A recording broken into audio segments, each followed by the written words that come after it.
Welcome to another episode of Regional Italian Cuisine. My name is Caterina Borsato, and on this autumn day I find myself in Wonthaggi.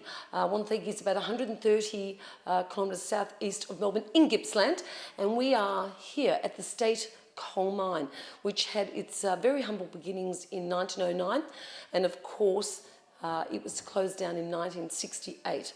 Black coal became less fashionable, less used, and of course they moved on.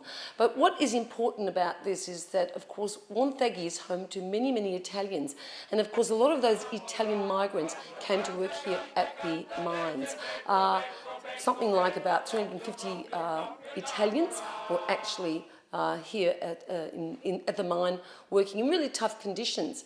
And I suppose from tough conditions you get the birth of a lot of camaraderie as well. On this occasion, we are here at the Sagra della Polenta. Now, for those of you who don't know what that means, it's basically a polenta festival. And of course, for the northern Italians especially, that obviously populate Wonthaggi, polenta is part of their cuisine. And when we talk about Italian food, it's the big P, the trilogy of pizza, pasta and polenta. But of course polenta has always been known as the poorer neighbour of those other two products. But polenta has also become quite funky as food.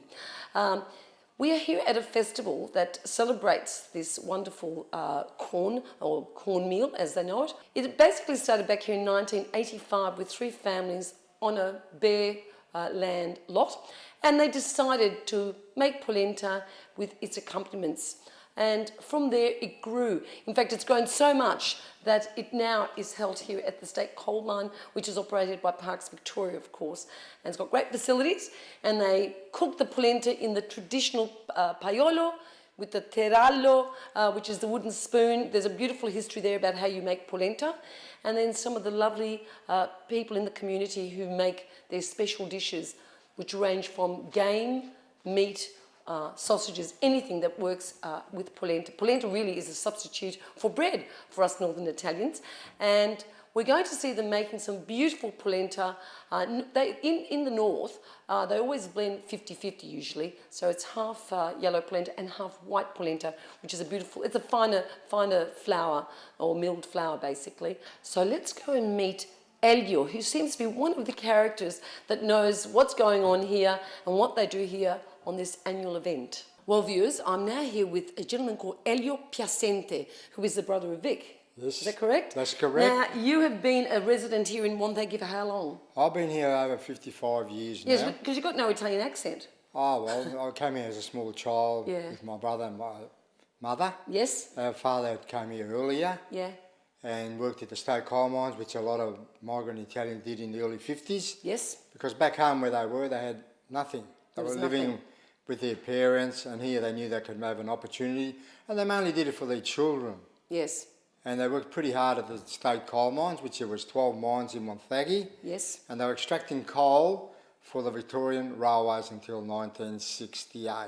That's right, yes, because of course then locomotives were powered by electricity and diesel. So that's right. And black coal suddenly became unimportant.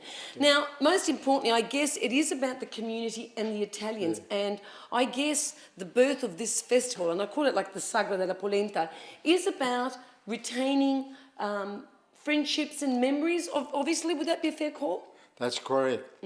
Now, this has been going now for a number of years, and it's growing every year more and more. It started possibly with only 20 people at the most. Yeah. And now we're looking outside and we could probably count at least 150 to it's amazing. 200 people. But there's people, I've just seen people from Melbourne, not just from the locale, but also from further afield. That's right. And tell me about the chorus that sings here. Well, apparently they sing at St Anthony's in Melbourne. Yes. And they really love it. They really put another spirit into the festa. Because they're the songs of emotion. I think about hardships that the Italians experienced when they first came out. It was lonely.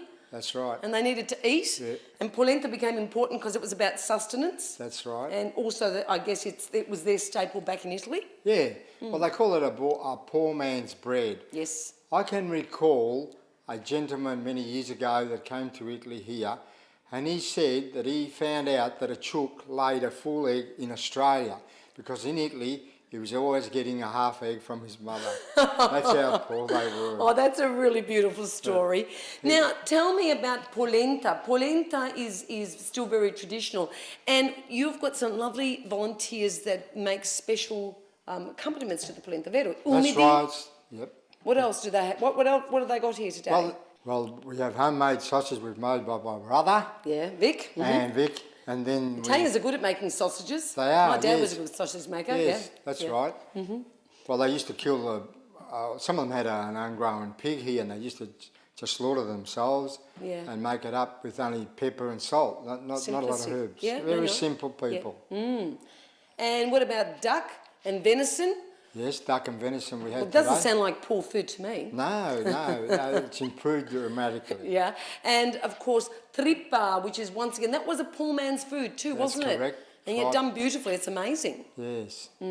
So you always have to have a bit of a sauce with it. Sughetto? Yeah, because it seems, polenta, like we said, is bland. Yes. So the sauce that mixes in with the food is really what makes it. Makes it really, really special. Yeah. Well, Elio, thank you for allowing us to come into this community hall that's here at the State Coal Mine, just outside of Wonthaggi.